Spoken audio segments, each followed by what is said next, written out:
കാട്ടാന ഉൾപ്പെടെയുള്ള വന്യമൃഗശല്യം തടയുവാൻ പട്ടാണിക്കാട് മുതൽ ചേപ്പിലക്കോട് വരെയുള്ള ഭാഗത്ത് സോളാർ ഫെൻസിംഗ് സ്ഥാപിക്കുന്ന നടപടിക്ക് തുടക്കമായി.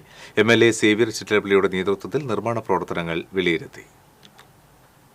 അകമല പട്ടാണിക്കാട് ഭാഗത്താണ് സോളാർ ഫെൻസിംഗ് സ്ഥാപിക്കുന്ന നടപടികൾക്ക് തുടക്കം കുറിച്ചത്.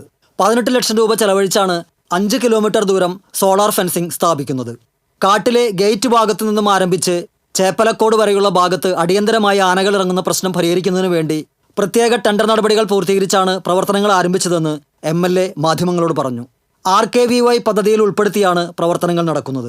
ആനകൾ ഇറങ്ങുന്ന കാക്കിനിക്കാട് ഉന്നതിയിൽ പ്രവർത്തനരഹിതമായ സോളാർ ഫെൻസിംഗിന്റെ റിപ്പയറും കൂടി അടിയന്തരമായി നിർവഹിക്കുമെന്നും കുറ്റിക്കാട് മുതൽ മേലിലം വരെയുള്ള 10 കിലോമീറ്റർ ഭാഗത്ത് സോളാർ ഫെൻസിംഗ് സ്ഥാപിക്കുന്നതിന് 34 ലക്ഷം രൂപ പ്രത്യേകമായി RKVY പദ്ധതിയിൽ നിന്ന് അനുവദിക്കുന്നതിന് വേണ്ടി നിർദ്ദേശം നൽകിയിട്ടുണ്ടെന്നും MLA പറഞ്ഞു. സോളാർ ഫെൻസിംഗ് ഇടുന്ന നടപടികൾ തുടക്കം കുറിക്കുകയാണ്. 18 ലക്ഷം രൂപയാണ് ഈ സോളാർ ഫെൻസിങ്ങിന് വേണ്ടി ഇപ്പോൾ എസ്റ്റിമേറ്റും അതിന്റെ ഭാഗമായി ടെൻഡർ ചെയ്ത് നടപടികൾ ആരംഭിച്ചിട്ടുള്ളത്. ആന ഇറങ്ങുന്നത് തടസ്സപ്പെടുത്താൻ ഹാങ്ങിങ് ഫെൻസിംഗ് കൂടി വേണം എന്നുള്ള ആവശ്യം നിലനിൽക്കെ തന്നെയാണ് എല്ലാ മൃഗങ്ങളും ക്ഷീടത്തിലേക്ക് ഇറങ്ങുന്നത് തടസ്സപ്പെടുത്തുന്നതിന് വേണ്ടിയുള്ള ഈ പദ്ധതി നാം ഇപ്പോൾ ആരംഭിക്കുന്നത്. അതിവേഗത്തിൽ ഈ പദ്ധതികളുടെ പ്രവർത്തനങ്ങൾ മുന്നോട്ട് കൊണ്ടുപോകുന്നുണ്ട്. പെട്ടെന്ന് അവസാനിപ്പിക്കണം എന്ന് ഉദ്യോഗസ്ഥന്മാർക്ക് നിർദ്ദേശം നൽകിയിട്ടുണ്ട്. വടക്കാഞ്ചേരി നഗരസഭാ chairman PN Surendran, Machad range forest officer R Anand, deputy range forest officer P Vinod, councillor KU Pradeep, പൊതുപ്രവർത്തകനായ MJ ബിനോയ്, കർഷകരായ KP മദനൻ,